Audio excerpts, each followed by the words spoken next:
Hey guys, welcome to LG Overdrive. This is Season 4, Episode 8. I'm the host, Kingsman42. With me today, I have UT75. What's going on, everyone? Also with us, returning this week, we have Mackie. What's going on, everyone? Welcome to LGTBQ Overdrive. And last but not least, making his season debut on Overdrive, welcome back to Notorious Fat. Howdy, everybody. How y'all doing tonight? It's great to see you back, Notorious. The slow clap. Thank you, UT. I appreciate that. From one goalie to an ex-goalie taking over his old segment. It's nice to see. We had some battles in Season 28. Jacked my shtick. Hey. You're welcome to jump in any time on the goalie segment, so you just let me know. I don't know anything about goalies anymore. I know you're a solid D-man in the C. I am amazing. Shout out to the Brandon Wheat Kings. How you doing, boys? Isn't that Grousy's team? That's Grousy's team, right? Yeah, he's a good owner. We'll leave that garbage to the doghouse, so let's move on. Oh. Leaving the garbage to the garbage. Ooh. CHL sucks. Don't you miss wearing that paper bag, Notorious? Or did you just evolve out of the paper bag? I still got it upstairs if you'd like it. I'd love it. All right. So speaking now that Notorious is actually a defenseman, I'm going to go to my segment from the point, talk about defensemen, good or bad of the week. Just to say, oh, you got a shout out because you did well or you did really bad. So to start off, we're going to do, as per usual, our most points. It went out to Monster Man 87 and Gonzo Armstrong. Both had 8 points this week. So Grand Rapids and Chicago get a defenseman on the board. For the most goals, it's also a Chicago and a Grand Rapids defenseman. Gonzo had 3 goals as well as Splinter 77 from Grand Rapids. For most assists, we had Monster Man, who had 8 assists. Our best plus minus for like the 4th time this season is RD Flag and Quebec from Manitoba with a plus 14. They got to stop scrub hunting like Stockton's top line. Our worst plus minus is no shocker. It goes over to Texas's Air Jordan 12, minus 16 on the week. Just absolutely terrible. Maybe we should stick to NBA 2K. Like that. I heard that Bolts tried to trade him this week. The week after trade deadline. I wouldn't be surprised. I wouldn't either. All right, moving on to most hits. We have a new champion. Costa is no longer our hits champion of week 8. We have Hamburglar Time of Syracuse with 31 hits this week. And then for our most takeaways and giveaways, we have the same defenseman. Although he did play 4 games this week, Ambient from Lehigh Valley had 29 takeaways for the most takeaways, and the most giveaways with 48 giveaways in 4 games. So as much as he is averaging his good giveaways a game, he's still averaging 12 giveaways a game. One word for that, and it's oof. I will say I'm not surprised by that hit thing with Hamburger Time. He played in front of me last season and whiffed. That guy whiffed on so many hits. I would like to give a shout out to a special forward on San Antonio. His name is Becky for Life 1. He has 77 hits in 6 games since being promoted to the AHL. So good on you, Becky for Life. Nobody likes you. Sounds like you really slammed up against other men. That's what I saw on the forums. That's the mascot for LGBTQ Gaming. Please leave him alone. I do have a question for you, though, Mackie. Shoot. Why is Death Star so bad? Because he doesn't have anybody here to carry him anymore. I think it's because he's too busy playing the LGBTQ league. You're right. We should change the name. We really should change the name. Oh, what do we got here now? Free C-Train. Oh, good old C-Train. We gave him a shout out last week. Well, it's back to Tamaki this week to give him his good free C-Train. All right, we're going to send it over to Dudley, who has a pre-recorded top 10 again for us this week. Hi, ladies and gentlemen. My name is Dudley Do-Right5. Unfortunately, I couldn't make it because I've been consumed by my work and potentially being deported, although I am a legal Puerto Rican American citizen. Anyways, Before I begin, I just want to say a couple of things. Buck looks like he is about to join the Mafia and is about to take part in his first hit trying to be made. Hopefully he doesn't end up like the guy from Goodfellas and get shot by Joe Pesci. It's because of the suit and the hair. I see Notorious is back. I can actually see him now, finally. Every other time he was on the program, it looked like he was burrowing away in some kind of cave, a.k.a. his living room. And good to see faces sitting in a void of darkness. Gee golly, what's new? Right? Because he doesn't have a soul. Okay, so tonight's top 10 list is top 10 reasons why Malcheski quit again. That's top 10 things why Malcheski quit again. Here we go. Number 10, discovered what outside was for the first time in life. Number 9, put out for Bryson, rejected. Number 8, realized that only one person can quit twice in one season, and it was him.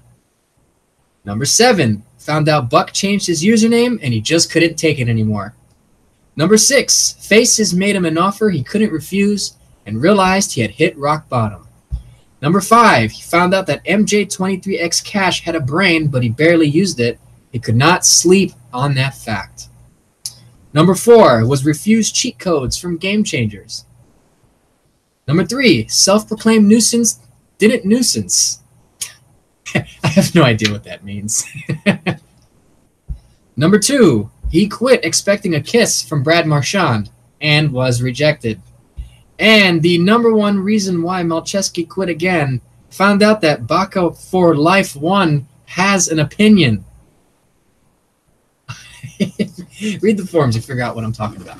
Okay, so anyways, that's my top 10 list. Hopefully I'll be around next week. As you can see, I'm not wearing my suit. Buck wanted me to wear my suit, but I clearly wearing something donning the New York Mets is clearly a lot better than putting on a suit and looking like a guy who was just about to complete a mob hit and probably failing.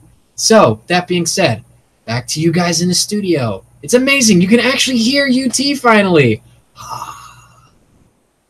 And we're going to send it over to UT now for Keepers of the Crease. Awesome. Well, welcome, Notorious. It's good to have you. Sitting in your chair. It's got some big shoes to fill. So we're going to go to my segment. It is everybody's favorite Keepers of the Crease. We're going to go to our top guardian. It's I never like talking about the Utica goalie, even especially because their GM's right here. But Tatar L21L went 3-0 with a .911 save percentage, a 1.27 goals against average, and 1 shutout. Did he play the games? Did he actually play? He was supposed to play more on Tuesday, but he had some personal shit pop up, so we had to use an ECU all night.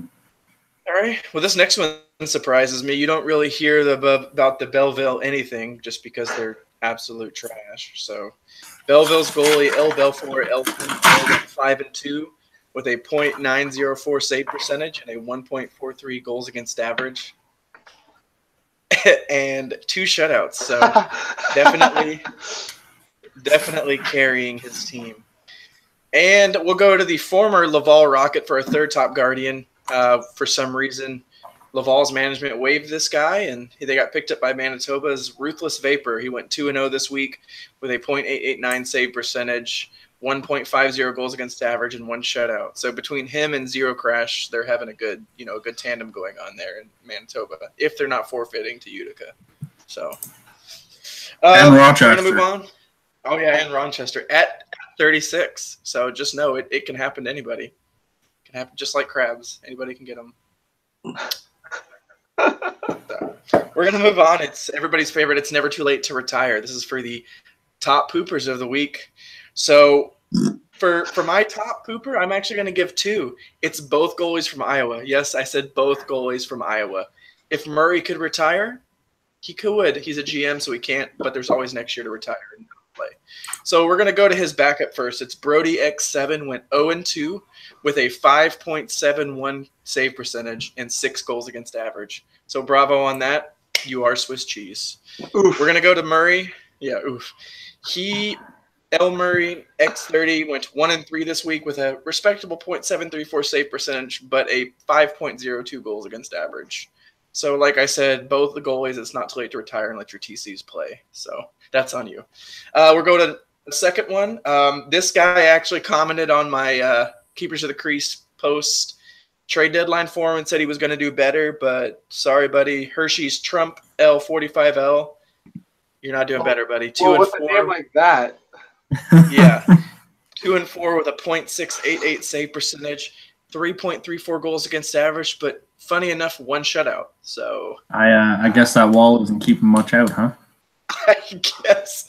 So And our third of the week is everybody's favorite from the Devils. Riva went 1 and 3 with a .719 save percentage, and the biggest goals against average at a 6.10 goals against. So that's kind of inflated from that one Manitoba game, though. Yeah, the center was shooting on him, putting pucks in his own net. So hey, kind of inflated. Rest in peace, K-Slice. It happens. But besides that, back to you, Buck.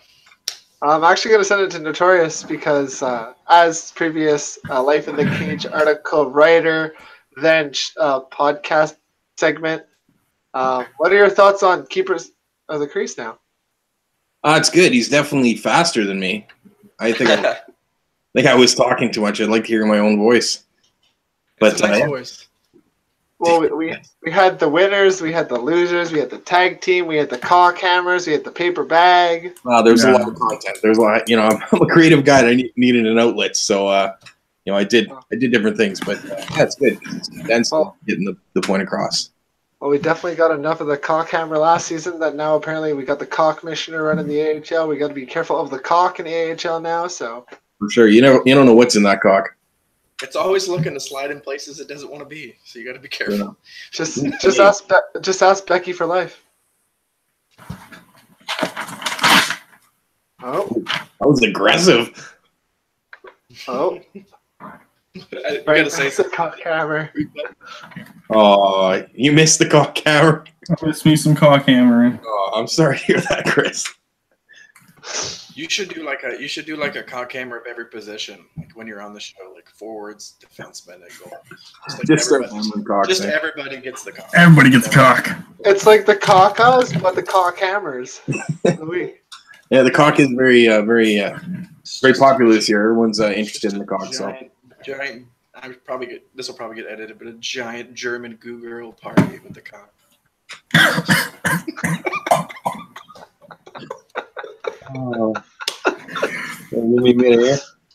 Oh boy, Dudley's probably gonna edit that to put at the end of his top 10. I'll tell you right now. He's gonna say, "He said that." Yeah. Jesus Christ, man. So, moving on. We're actually going to send it over to Mackie, who's going to talk a little bit about postseason predictions now that we're coming up on the last week of the season. Okay, so postseason predictions minus the Pacific. Y'all are fucked. I don't know who's making playoffs. I don't know who's missing playoffs. You're fucking sucks to be you guys. Tied, so maybe four-way tie at 90 points for first and fourth. So. Fifth place at 87, sixth place at 82. Like, everybody's making playoffs. Fucking. Yeah, if nobody else wants to touch the Pacific, I'll say this. Barracuda, Roadrunners, and Heat make the playoffs with the Gulls. Rain or out. There's your prediction. Well, they don't have Grandpa Puff anymore, so. Yeah, Stockton's probably going to fall. They don't have two goalies. Nope. You don't think Stockton's going to fall without a goalie? No, they'll be fine. Without a starting goalie. Listen, did you want to do the predictions on the Pacific, or am I doing the predictions on the Pacific? All right. Stockton's going to call up Roadrunners, Heat in, Rain out, Gulls in. Slipping in the back door. I think the Gulls will. I think the Gulls will play this week, though. Do you know who they play? Like, I haven't looked at their schedule. Everybody should finish on their own division. So. Yeah, so it could be tough. It could be tough. The rain. It just depends on if Zach and the boys show up. Well, Zach runs the team now. They've been the most consistent team in that division for the last 3 weeks. That's the reason why it's so close. Teams get up to 90, and then they lose 4 in a row. Right. You can't. I don't think that's the hardest division. I think it's the most inconsistent, if that makes sense. Yeah, I got you. Because teams will go 7-1 one week, and then the next week they'll win 2 games. That's why it's so close. am I missing something with Stockton? Did PHJ not stick around? He's still there, right? He just got called up. They just got called him up. And that's why they're in. PHJ, my boy. They're gonna somehow manage to get the season 27 Notorious bat. He had a rough week last week with a 2-1 record and a .615. Don't worry about it. Don't worry about it. Us old people, we know. We have this kinship. We know what's happening here. He's a wily veteran. Whatever you say. All right, Mikey, let's hear the East predictions. The East predictions, most divisions are kind of set right now. The only one that can really change is the 4 and 5 seed in the North, with Binghamton and Toronto being 1 point apart. Binghamton just lost K-Slice, though, so I think Toronto is going to jump up to 4th. So who's your top 4 from the North? Who do you think those 4 are going to be? Utica, Laval, Rochester, Toronto. I don't think Binghamton makes it anymore. Are you aware that I'm on Toronto's roster? Because if they make playoffs, that means something seriously wrong has happened here. So, seeing as I don't ever make playoffs, so you'll get carried. You want to hang your hat on Toronto? That's fine. I'm just warning you. They play us in the first round, so I don't. Okay. So that's that for. I don't think Binghamton really recovers from losing K-Slice. That's as much as he's a dick and got banned for it. That's a pretty big hole to fill. So even if they do pull out 6 wins with the other 2 lines, it's still, that's dangerous. Yeah. And then for the Atlantic, that's wide open from 7 to it's 7 to 2, really. 7 to 3. I think Charlotte makes it because they've been the best team in that division. Bridgeport has been very good in recent weeks. Like, they went from bottom of the division right up into the playoff race. So I'm going to throw them in there at the 4 seed. Wilkes-Barre, meh. I think that maybe they fall down to 5. If you listen to Canada, that team is a bunch of shitters. They won't make playoffs. He says about everybody. No, he mostly says about his own team. That's a great team player, guys. Except he's the greatest. Yeah, unless he's getting coned by me. Oh. Oof. Both times we've played him, we've beaten him, and he always has an excuse. All great players do. The Brown brothers just destroyed him. You should probably retire at that point. It's never too late. So I think Providence stays on number 2. I think their team's way too well-rounded that they drop out of playoffs. I think they'll really have a good week here. I think Charlotte stays on number 1. They've been the best team in that division. I think Bridgeport basically takes over WBS's spot, and Lehigh stays in playoffs. So that'll be a fun division to watch. Aside from the Pacific, though, it's nice to see that both conferences have some tight shit going down. Now we look at the Central, and we got 3 teams locked in, and then we have 3 teams tied at 74. And the 3 teams tied at 74 all suck. All suck. Rockford, Milwaukee, Grand Rapids, all tied at 74. They're literally battling to see who gets swept in the first round, and Milwaukee just banned Cope, so they're battling to see. They're trying to not miss the playoffs so they don't get swept. Nobody wants to face Manitoba. Basically, yeah. Although Manitoba's handing out forfeits right now, it might not be a bad idea to slip in there for it. Yeah, maybe they'll win Game 3 by forfeit. Yeah, they're handing out fucking forfeits like it's Halloween candy. Jesus. Fucking ring their doorbell and they're like, "Here you go, have a win." With Manitoba handing out forfeits, now that makes it look a little better for Utica there, Mackie. How do you feel being number 1 team in the league going into playoffs so far? Technically, we're tied and they have a game in hand, but it's just nice. Usually, the last week of the season, I'm like, all right, boys, we got to walk up first in the division. Now I'm just like, yeah, you guys do whatever the fuck you want. We're good. Just don't run all enforcers. Yeah, I'm just like, do whatever the fuck. You're like, what happens? You could literally forfeit the next 9 games and still take first in our division. I don't. Sorry, you were saying Notorious? I said, what happens when your team runs enforcers, Buck? There's no more Mackie. I'll have to change my gamer tag to something stupid. Yeah, you wind up on the no management list and you change your gamer tag. To Baka for life, too. Yeah, I was just going to say Baka for life, too. Or we're going to go play in the LGBTQ Alliance League. Ooh. Right after we've done this, I'm going to find that all one. pads So must be rainbow. All pads must be rainbow. It's a shame no goalies have rainbow pads in this league very often. There's one in the CHL that wears rainbow pads. That man's a hero. Yeah, it's Darcy's doppelganger.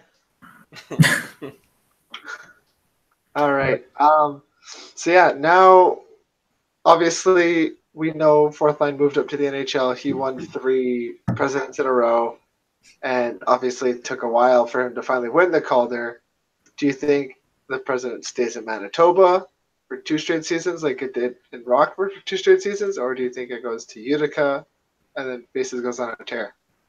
You also got to factor in Chicago too, though. They're only 3 points behind us, and they also have like 10-game week this week. So, and they're 9-1 in their last 10. That's a surprising team. Like they kind of came out of left field and snuck up on all of us, but they're also scoring like 7 goals a game right now. Yeah, like they have a very good forward lineup, so you can't really sleep on them. Like they could absolutely come out of nowhere and steal the presidents on the last day. So I don't think Manitoba gets it back-to-back, personally. Force is very adamant that they are, and that I'm not winning shit this season. But at the same time, I don't think they're – I don't want to say good enough. They're good, but they lack a third line, which I think will probably cost them at least 2 wins this week. And they lack a management team that – They lack a management team that can actually get players on time. One of Manitoba's players actually, after I called the forfeit, messaged me and said Lorenzo has no idea what the fuck he's doing. And I died of laughter. Name names, please. I'm not naming names, but it was fucking hilarious. You want to win in the playoffs, you better start crumbling their foundation now. No, I don't have to do shit. All the other teams are crumbling for me. Was that player by chance Zero Crash? No, it wasn't Zero. But it gave me a really good chuckle. I'm sitting there in a party with the boys playing PUBG, and I just started dying. It was fucking hilarious. But I just don't think they have the depth to pull out a 7-8 win week, and I think that's what our team's looking at, basically, with our schedule. So I don't know. I don't think Manitoba takes it. Now, do you think, for just in player-wise, that someone can creep up and steal the scoring title from one of the Manitoba players, or do you think it's locked in for Kev? No, it's pretty much locked in for Kev. Unless Cross scrub hunts and puts up 30 points this week, there's nobody that's going to take it. I don't think Kev, like, they're a good line, don't get me wrong. I don't think they deserve it, though. Like, I don't think they'll deserve an MVP award or anything, because really, they're scrub hunting. Evan's literally giving them the easiest games every week, so that's not an MVP in my opinion, but hey, what do I know? Remember, that is Evan's, his strategy and success. Is to scrub hunt all the way to the finals, yeah. Just have a first line to scrub hunts. Yep. So, to be fair, that's not just his sort of play. That's pretty common. Like, many teams try to push their first line to get the easiest games, right? To get those easy points. 2 points is 2 points. So yeah, but if you don't have a third line that can potentially steal games, it's pointless. Mackey used to scrub hunt all the time, and now he plays all the top teams and still wins all the time. Look at season 26 Cleveland. We had me, Gunwood, and Martin, and we went 7-1 in playoffs. We lost 1 game and lost to Calder. Yeah. So as soon as that top line loses 1 game, it's because of EA bounces from a team throwing turds along the ice that slide 5-hole on a goalie. If you don't have a third line, that's it. You're done. Good thing you have a third line that can steal wins against top line. Our third line is our top line, man. It feels bad. All right. And moving on to our last topic, the amount of AIDS that happened this week in the AHL. Malcheski, do you want to talk about that quickly? R.I.P. It's a disappointment because he was the LG versus Kamish, and he's a very talented player. But at the same time, holy fucking rage, man. Like, were you in the chat box after their second loss? No. Fuck. As soon as he started talking, I was like, oh, something's going down. Like, he was like, I'm running a Forcer until we miss playoffs. Fuck this. I don't really care. I just want this season over. And he was just going off. And I was like, yikes. Wow. You know somebody's screenshotting all of that? Somebody had to because Bryson got him banned with that. So, and then he apparently told Bryson he wasn't going to show up for the game and he couldn't make it and his internet went down and he showed up, ran Enforcer. Supposedly, it was a 2-1 game. He only had one penalty. I don't know. Supposedly he was trying to lose, but yeah, I'm not going to go watch a 40-minute stream to see if that's true. Shane Bobain 2.0. Apparently Bryson was playing forward as a B-man, so I don't know. You know, this week felt a lot to me like I was watching the Oscars, you know, and they do that segment usually midway through the show where they show all the great actors and actresses that passed away that year. You know, and everyone's like, oh, gentle clapping and stuff like that. It felt a lot like that this week. There were so many RIPs in the chat box, right? I can't even name names of all the guys that are dead now. Like Case Lace, Melcheski, Code. Everybody's dead, man. What's gonna play? Grandpa Puff. Grandpa Puff's going down. That's not official yet, but I'm just waiting preliminary for black reports and from the white hospital are that he has ceased to exist. I just want to see the classy black and white pictures of everybody show up there, you know? Like just in their little poses, you know, like looking their best. Holding We'll just play that song from Fast and Furious in the background. We'll see you again. Or Edwin McCain's I'll Be. Yeah, it'll be great. Yeah, Dudley, insert that song right here, please. That'd be great. Wait, what song? Moment of silence right now, guys. All right. What is that? See you again. Hold on. I got it. I got you. Oh, we're going to be playing it live on the air. I also demand a grayscale starting now. That'd be great.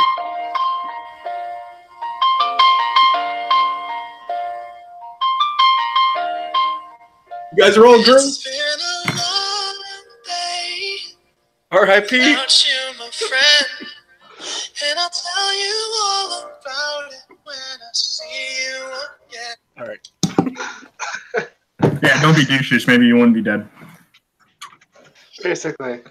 Don't score on your own goalie. Don't run Forcer. Thing now, we can cry, and it's okay. It's 2018. Hey, Don't worry. We're playing the LGBTQT or whatever, right? So we're allowed to be emotional here. Just don't forget to not have a gender identity crisis and run for Forcer. Jesus. I have a positional identity crisis. Did you just assume my position? Did you just assume my build? Yeah. Oh. All right. Any shoutouts this week, boys, before we head off for the night? Shout out Utica. You know, everybody's put up with my shit all season, and most of the team was here last season, so shout out, boys. All right. I'm gonna still look for that. I'm gonna look for that season 30 Utica spot. Yeah, Tater's fired. You made me take a forfeit versus Manitoba. All right, got you next year. We're cutting his contract. Mine goes away next year, so it's perfect. Notorious? I'll send a shout out to all you guys here on Overdrive. Yeah, keep it on doing what you're doing.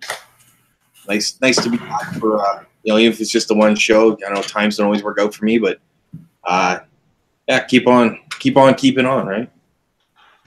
More media is good. Shout out to Risto for never showing up again. Fucking Risto, eh?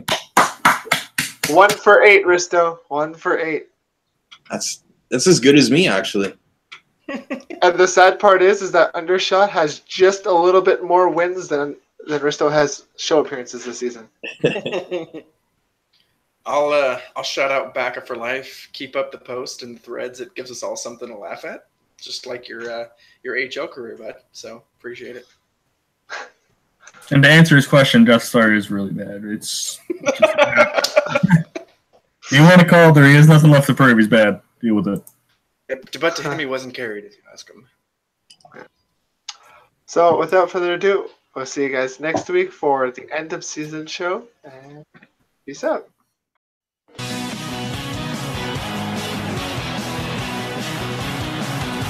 Puck control by Harvey. One-timer. Oh, stick save. It's a penalty shot. Strength versus strength.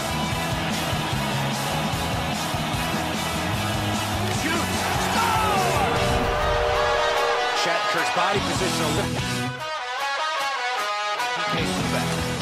Moving it to Wheeler. The Rangers wheel one ahead up the wing. And puck's loose and couldn't get through the roadblock. Bailey's in his own end, headed towards center. He knifed it away. Snapping a pass to Wheeler. Outlet up the middle to Pavel Bure.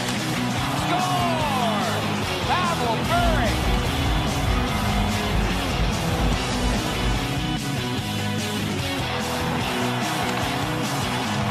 Shoots! What control! Skates out with it. Big drive! He hit the post! Score!